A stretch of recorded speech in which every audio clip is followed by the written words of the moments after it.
What a grim moment this is. I had hoped that poor wretch Mallory would be the last unfortunate trapped by the farce we created. Of course, I should feel obliged to greet you at the very beginning.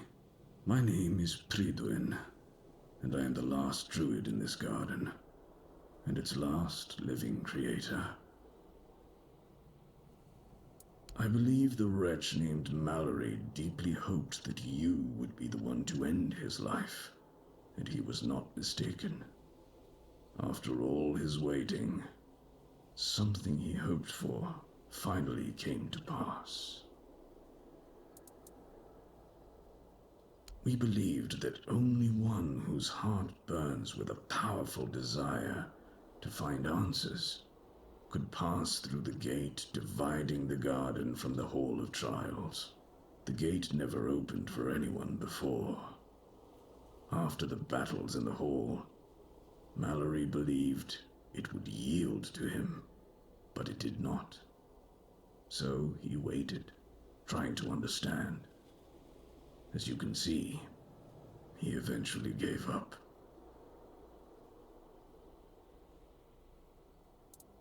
No, we were never certain he was the one we were looking for.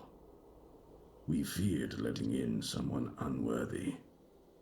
And in the end, we lost control. The soil began to drink blood. The garden started to change. We had no say in the matter.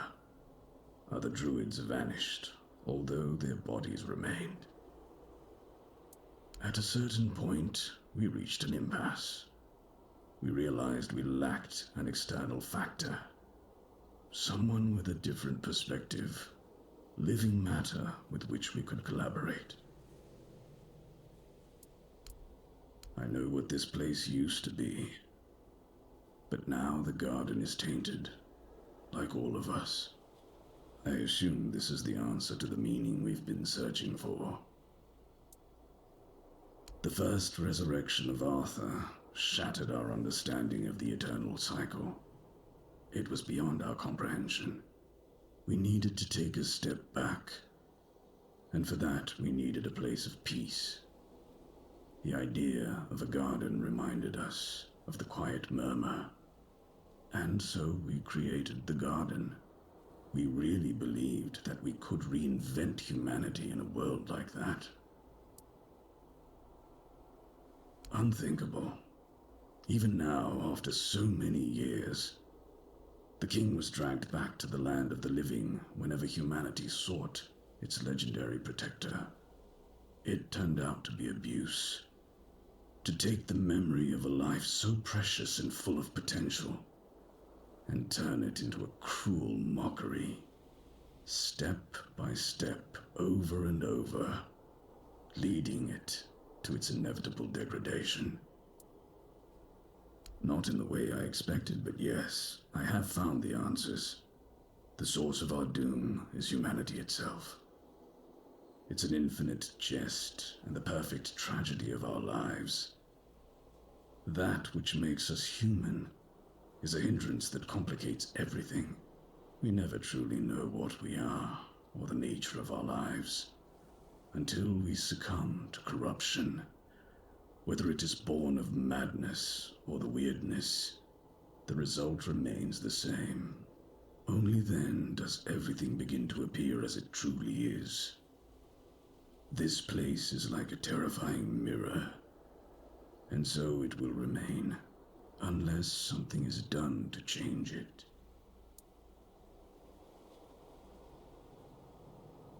What has already happened cannot be undone. There is only one thing left to do, to bring it to an end. Forgive me, but I may not fully grasp your question. If you do nothing, then nothing will change.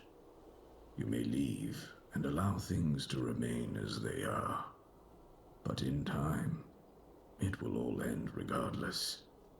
Slow, inevitable demise.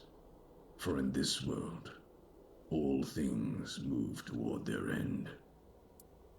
There is a sealed gate. Beyond it lies something that must be destroyed. Whether to face this terror or not, the choice is yours. If you consider that to be your path, then here, take the seal. Abomination born from a futile and wasted life, the child of our vain pursuits.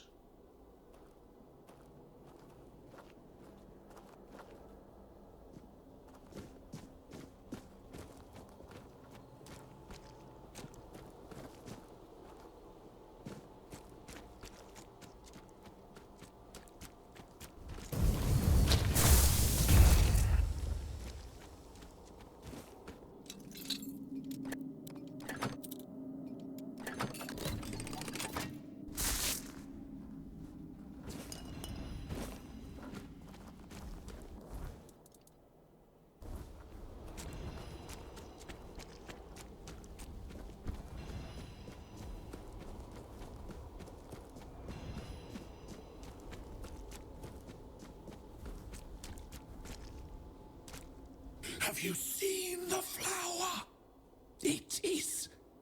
It's beautiful.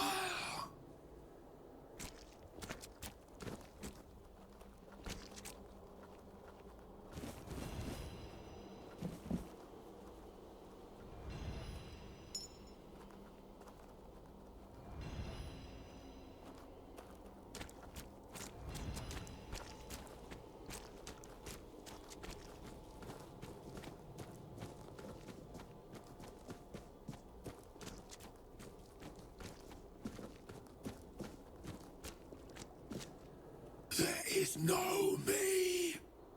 There is no us.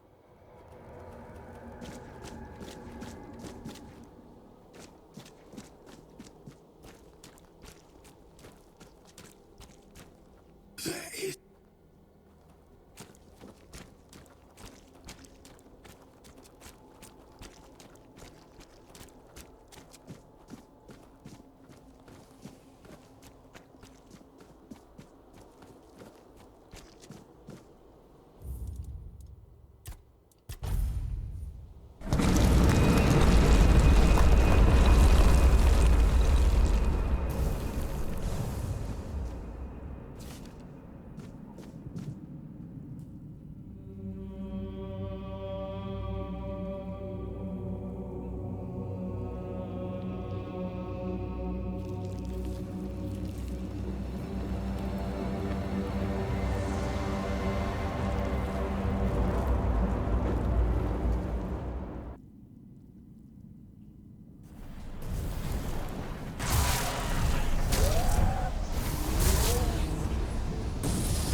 have returned. You reek of blood.